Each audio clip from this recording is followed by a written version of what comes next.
Welcome to the Explainer. Today, we're decoding CUDA.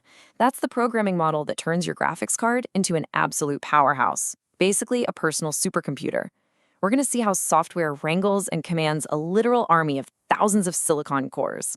All right, so here's the plan. First, we'll tackle the huge problem CUDA was built to solve.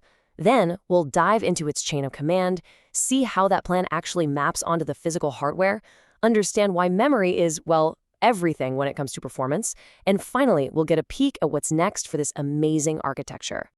So first things first, our story really starts with this massive, fundamental challenge in computing. I mean, think about it. Modern GPUs aren't like your typical CPU.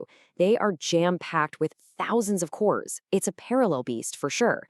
And while that beast is incredibly powerful, it's also kind of chaotic. All that raw power is totally useless if you don't have a really smart way to control it. And that's exactly where CUDA comes in. The best way to think about it is like this. The CPU, which we call the host, is like a general. It's fantastic at high-level strategy and doing one thing at a time.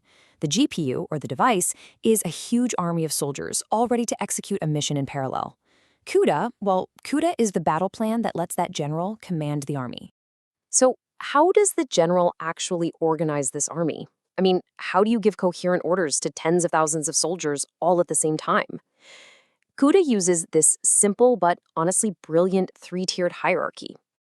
At the very top, you have the grid. This is the whole shebang, the entire army assigned to one single mission. And in CUDA, that mission is just a function we call a kernel. So let's say your kernel's job is to process an image.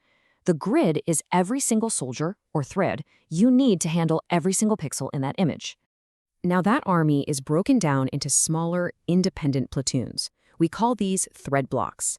Now inside a block, the threads can work together really closely. But here's the absolute key. The blocks themselves are independent from each other. They can be executed in any order, which is the secret sauce to CUDA's scalability. A little GPU can run them one by one, while a giant GPU can run hundreds all at once. And then, finally, we get down to the individual soldier, the thread. This is the smallest possible unit of work. A single launch can fire up millions of these threads, and each one gets a unique ID, kind of like a dog tag, so it knows exactly which pixel it's supposed to work on or which piece of data it needs to crunch. Okay, now for the part I think is really cool. How does this elegant software battle plan actually get translated into real commands for the physical hardware on the GPU? You see, a GPU is built out of these powerful processing engines called streaming multiprocessors, or SMs. You can think of each SM as an operation space. When you launch your kernel, a hardware scheduler takes each platoon, each thread block, and assigns it to an open base. And once a block is on an SM, that's its home. It lives and dies on that one SM. But here's where there's a disconnect between what we write as programmers and what the hardware actually does. We write code for a single thread, one soldier's instructions, but the hardware is way more efficient than that. It bundles 32 threads together into a little squad called a warp, and all 32 threads in that warp execute the exact same instruction in perfect lockstep at the exact same time, just on different pieces of data. And this lockstep execution leads to one of the biggest performance traps you can fall into. What happens when the soldiers in a squad need to do different things? Well, if your warp hits an if-else statement and some threads need to go left while others need to go right, the hardware can't do both at once. It has to run the if path for the first group while the second group just waits. Then it runs the else path for the second group. It's called warp divergence, and it absolutely crushes performance because you're forcing parallel work to happen one after the other. An army, no matter how big or organized it is completely useless without good supply lines. And in the world of CUDA, those supply lines are the memory hierarchy. And trust me, they are absolutely everything for a performance. So this table kind of breaks it down. The most important thing to notice is the location. You've got registers and shared memory, which are on chip, right there on the SM. Think of that like having ammo and rations in your backpack. It's incredibly fast. But then you have global memory, which is off chip. That's like the main supply depot, miles away from the front lines. Getting supplies from there is slow, painfully slow. And to put that into perspective for you, a single trip to global memory can take 300 to 400 clock cycles. That is an eternity in compute time. A processor core is just sitting there twiddling its thumbs, waiting for data when it could have done hundreds of math calculations. This delay is called latency, and hiding it is the name of the game. So how do you hide this massive latency? Well, the hardware gets really clever.